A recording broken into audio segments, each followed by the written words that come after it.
All right, this is slide 212. This will be the third version of the 8th episode. I have my alarm set because I'm supposed to be on duty, on hall duty right now, but it's more important to me to make these videos. So anyway, my alarm went off, and then I was afraid that it would be like that thing where I was talking and you couldn't hear me. So I decided to just start over again. All right, I have about 20 more slides, but I want to finish this PowerPoint, so I'm just going to go ahead and get through this real fast. Again, everybody reads, everybody reads, everybody reads. The Library of Congress and libraries across the U.S. opened. This brought much more literature into the homes. Lots and lots and lots of libraries, and again, this is really not the poor, it's middle class and upper class. By the way, the Library of Congress has every single book that's ever been written in it. Probably mostly digital by now. The 1885, the linotype was invented and the newspaper industry expanded. The linotype is where they were able to make newspapers 1 billion times faster. And so again, newspapers exploded all over the country. Lots of people started up their own newspapers, and everybody read the newspapers. Pulitzer was one of the most famous people that had a newspaper. Yellow journalism was rampant, with reporters of wild and fantastic stories which were often false. You have to know yellow journalism. I'm going to say it 1,000 times. Yellow! Yellow! Yell! Yellow! So I always say yellow journalism, like people are yelling. Today, it seems like it's all the time. If you turn on the news almost any hour of the day, breaking news, breaking news, breaking news. Every single day, everything, every time, there's always breaking news, breaking news. Same thing with yellow journalism. Yellow journalism can honestly be credited with getting us into the Spanish-American War and quite possibly World War I. Because people would put all of this breaking news in, oh, how we should feel. We should be angry, we should be angry. And so as a result, we go to the Spanish-American War because of yellow journalism. Okay, so here we go. Pulitzer and Hearst are two of the most famous newspaper tycoons. You know about the Pulitzer Prize, that we literally have a Pulitzer Prize named after him. I believe it's for literature. And then Hearst, his granddaughter, Patty Hearst, is going to factor in the future. So William Randolph Hearst, the Wizard of Oz, because it was all crap. It was all crap, that he was telling us stuff that was all like BS, BS, BS. But everybody read it. He had 30 newspapers in cities across America. I think today, the news stations and the newspapers and magazines are controlled by only like 5 different people across America.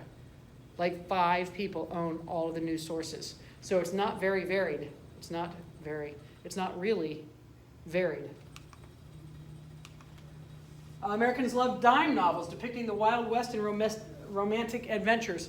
Famously, we had all these dime novels because you could get them for 10 cents at a bookstore. You could buy these novels, and people read like crazy because, again, there's not radio and definitely not TV. We do start to have silent movies in the early 1900s. But that's once a weekend or something that people would go. They don't have it during the week. A man is never more truthful than when he acknowledges himself a liar. Mark Twain. He wrote Huckleberry Finn, Tom Sawyer. Mark Twain wrote many popular books. He is famous for all sorts of witty sayings. And he is a liberal. He is a progressive. He is on this side. He is against capitalism, and he is against imperialism. The United States of America going to other countries to take over. He's against that. Therefore, of course, he's against the Spanish-American War. He has all sorts of witty sayings.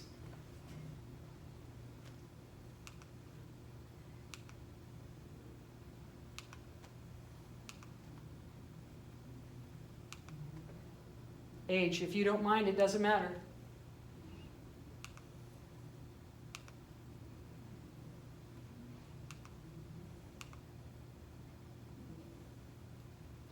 I like that one. Better to remain silent and be thought a fool than to speak out and to prove it.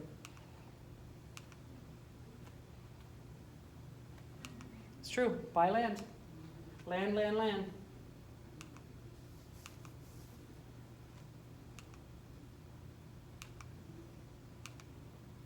So, lots and lots of famous witty sayings. Don't let schooling interfere with your education. That's famous. Like, just what you learn in school doesn't make you very smart. My grandfather had like a 6th grade education, but he was one of the smartest people I knew.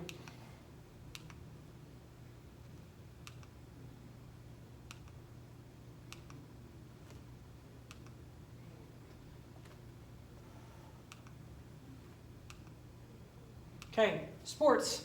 The business of amusement, the business of amusement. What you have to know about sports and the opera and entertainment is that there are wealthy, middle class and wealthy entertainments, like going to the opera house or going to the ballet. Those are very wealthy things to do. Wrestling and boxing and fighting and dog fights and horse fights. Horse racing. Horse racing is rich, but dog fights, that's poor. Roosters fighting, those are all poor. They call it cockfighting. Poor people watch these type of amusements that are more brutal, but the rich would not. And there's always gambling, always, always, always gambling. Urbanization coupled with increased disposable income among middle class redefined America's leisure time, and entertainment became big business. Leisure time is only for middle class or rich. There's no such thing as leisure time for the poor. The poor are still working 10, 12, 14 hours a day in a brutal, horrible environment, getting paid no money to be able to go and have leisure. The White City. In 1893, Chicago hosted the World's Fair. The Columbian Exposition displayed new architectural triumphs and inventions, and it was the first time, 1893, that the entire thing was lit up with electric lights. The first time in history that this entire place was lit up with electric lights. It's famous. It's called the White City because of the electric lights. And nobody had ever seen that before. They said that people couldn't believe what they were seeing. They just stood in awe. Oh, these are some of the things that happened at the World's Fair that we found out about.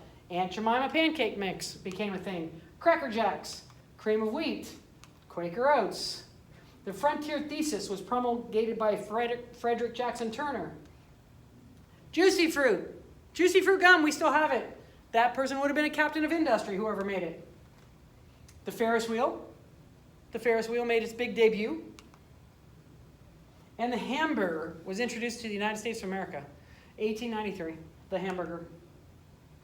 And Milton Hershey bought a European exhibitor's chocolate manufacturing equipment. So some guy named Hershey's like, hey, I'll buy that.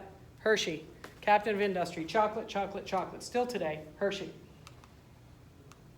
Okay, and then there are other entertainments. These were more that the poor would pay a penny or 2 pennies.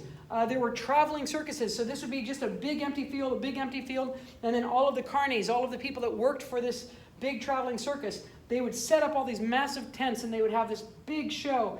They came by rail, they came by train with all of these animals or bearded ladies or the tallest man ever, the shortest man ever.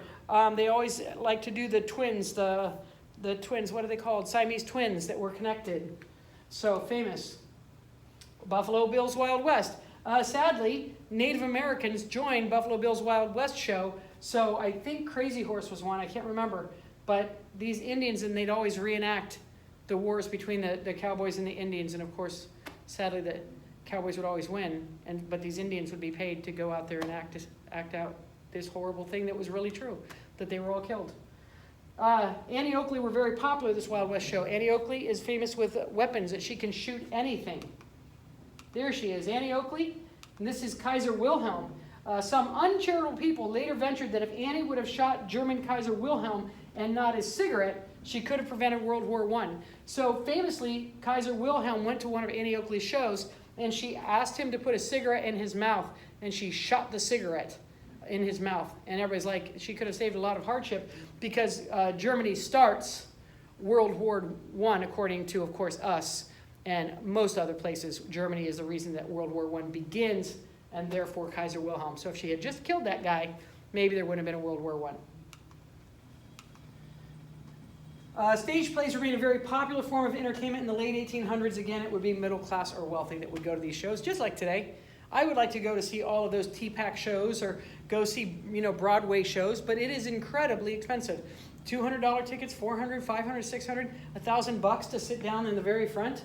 Incredibly expensive, then and today. You have to be rich. And baseball. As American as baseball and apple pie. Baseball might have been invented by Abner Doubleday, and football became popular as well. They aren't positive, but most people credit him, Doubleday, with baseball. Of course, that was a twist of cricket that they played in Britain. Boxing was very popular in the Gilded Age. Everybody gambled on boxing. Wrestling was very popular. And basketball. James Naismith invents basketball in 1891. So just 130 years ago, basketball was invented. And it was literally a basket with a ball that you threw into the basket. Okay, that's it. Woo! Talk to you later. Bye.